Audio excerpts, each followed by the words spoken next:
दोस्तों, मछलियों की हज़ारों किस्में होती हैं।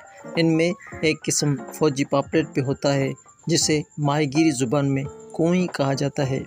ये मछली पापलेट की तरह चौड़ी होती है, लेकिन पापलेट और फौजी पापलेट की जिसामत में काफ़ी फ़र्क होता है। इसकी खाल पापलेट की निस्बत मोटी और सख्त होती है।